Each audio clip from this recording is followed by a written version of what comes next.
Hello YouTube world and welcome to my channel, Wine Waits and Crafty Creates. My name is Rebecca and I am so excited to bring this channel to you and to share all kinds of unique and exciting ideas. I hope you'll subscribe and hit that bell so that way you'll be notified anytime I upload an upcoming video. Since this is my first video, I thought I'd give you a short introduction about myself. I'm a mom of 4 who keep me very busy. I love wine, unicorns, and donuts. Well, wine, as you can see in the title. I have always loved decorating my home. My family will vouch for that. I love having parties and having guests over, and I love creating things myself, especially my home decor. The past year was not the most pleasant year for our family. A few days before Christmas in 2019, we had a house fire, which caused us to live in a hotel for about 3 or 4 months. That is when I discovered the world of YouTube and all of the DIYers and crafting channels out there and became very excited about the whole idea of that. After some encouragement from my family, I've decided to bring this channel to you. I hope you will be as equally excited about this channel as I am. I hope you'll stay. I hope you'll enjoy it. I hope we'll get to know each other and we'll have a great time. So, speaking of DIYs, let's get started on our first one.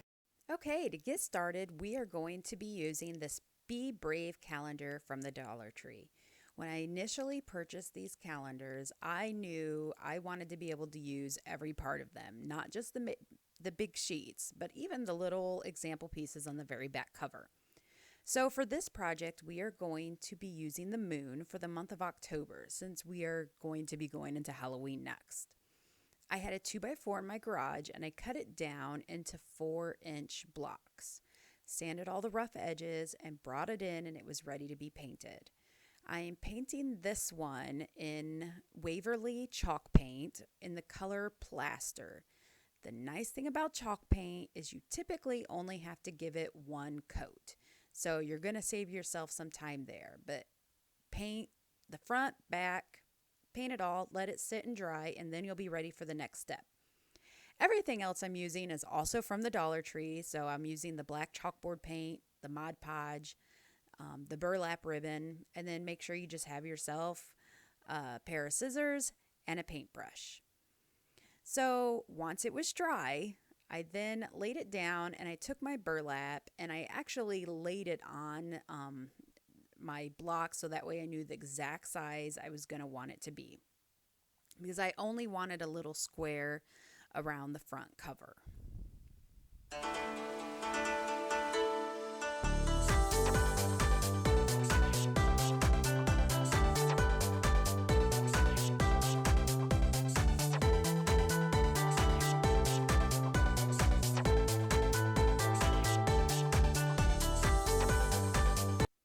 So once you have it trimmed down and in the size that you want, I actually peeled away a couple of the end pieces so that way the outside edges of the burlap would be frayed a little bit. I didn't want it to be perfectly smooth. I wanted to be a little bit of fraying on the end.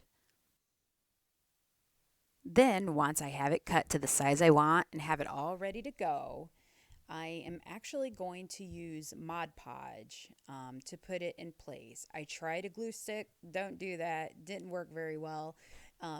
Put a dab of Mod Podge right in the center. I didn't put it all the way around. I'm sorry, the camera moved so you can't fully see it, but I wanted the outer edges to stay frayed. I didn't want them covered in that Mod Podge gloss that it kind of gives it. If you've used Mod Podge, you know what I'm talking about.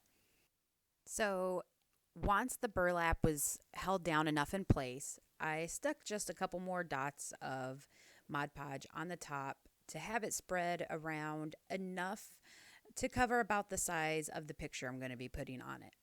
Of course, when I get to this stage, I was about out of my Mod Podge, but if you are like me, you don't let any drop go to waste, and I will just open that bottle up and pull it out with the paintbrush. So I'm just putting it on there again, just enough to be able to, for me to be able to pretty much glue my moon picture in place.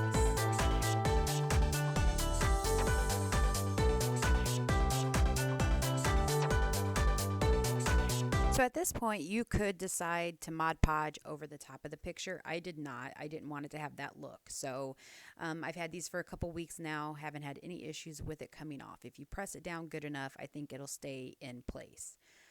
Next, I decided to roughen it up a little bit, give it a little bit of a rustic look. I'm not huge into that, but because of this being for Halloween and the dark moon, I did want to darken up the wood. The white seemed very, very white.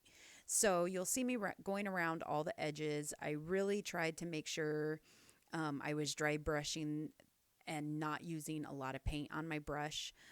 So that's why you'll see that I dabbed it off so much.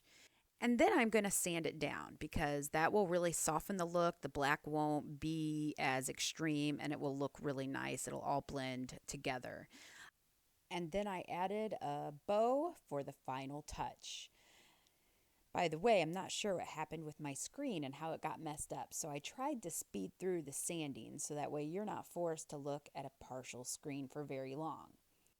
I was very happy with how they turned out though.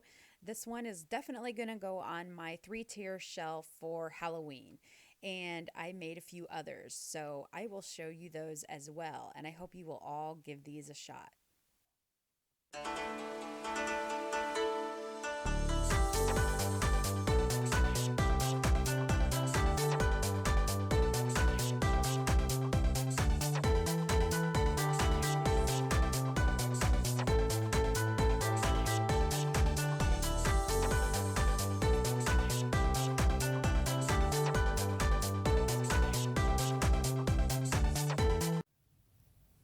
I hope you all enjoyed that first DIY as much as I did.